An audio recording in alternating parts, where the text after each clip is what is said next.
A paz de Cristo, irmãos. Tenho observado aqui no livro de Neemias grandes lições que podemos aplicar na nossa vida. Você que é líder na sua família, você que é líder na sua igreja, você que é líder de pequenos grupos multiplicadores na nossa igreja, os PGMs. É importante nós nos inspirarmos nos princípios adotados nesse grande líder chamado Neemias.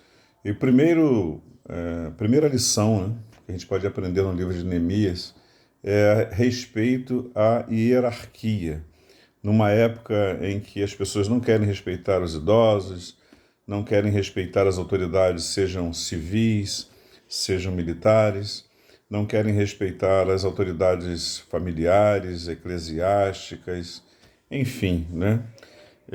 Seria muito importante nós nos inspirarmos nesse ponto aí em que Neemias dá tanto valor. Lá no capítulo 2 do seu livro, Neemias, versículo 4 e versículo 5, ele vai dizer o seguinte: E o rei me disse: Que me pedes agora?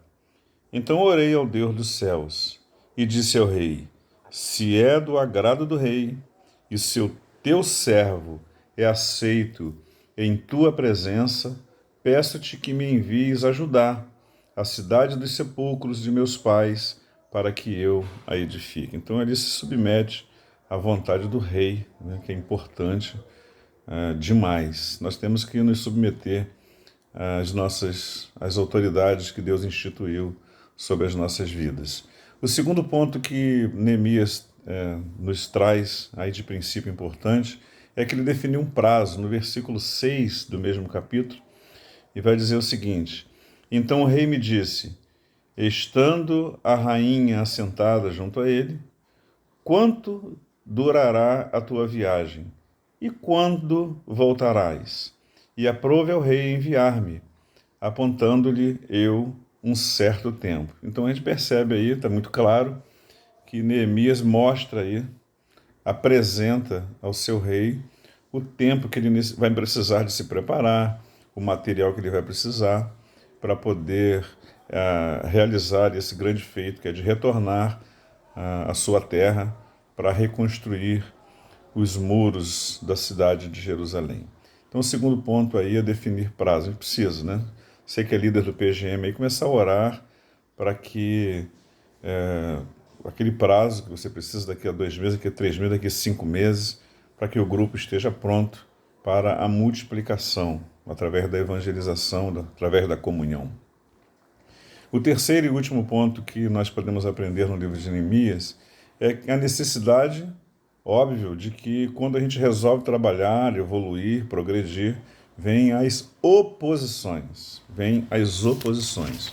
Neemias capítulo 4, versículo 16 e o versículo 17 diz o seguinte: E sucedeu que desde aquele dia metade dos meus moços trabalhava na obra, e a outra metade deles tinha as lanças, os escudos, os arcos e as couraças, e os chefes estavam por detrás de toda a casa de Judá.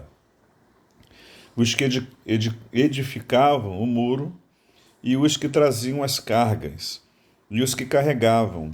Cada um com uma mão fazia a obra e na outra tinha as armas.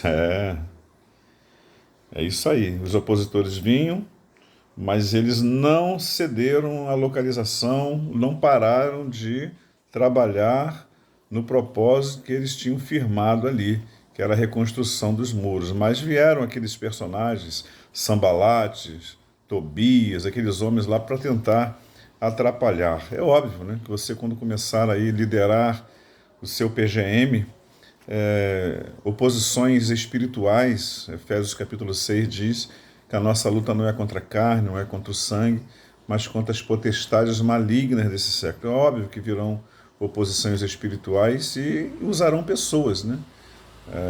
Os espíritos usam as pessoas. Vocês precisam detectar o que está por trás dessas pessoas que vêm tentar te desanimar, tentar te desmotivar, e mesmo você vai sentir também opressões espirituais. Você vai orar, você vai clamar no nome do Senhor Jesus. Essas pessoas também que você sentir que estão desanimadas, desmotivadas, pergunte a elas se elas querem oração, imponham as mãos sobre elas e clame o poder de Deus. Olha, esse desânimo sai no nome de Jesus.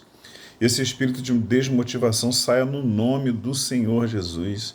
Ore por ela, expulse essas entidades espirituais, pois são opositores da obra do Senhor. Seja influindo em você, né, quando você sente aquela opressão, aquele desânimo, aquela desmotivação espiritual, seja naquelas pessoas que você está liderando.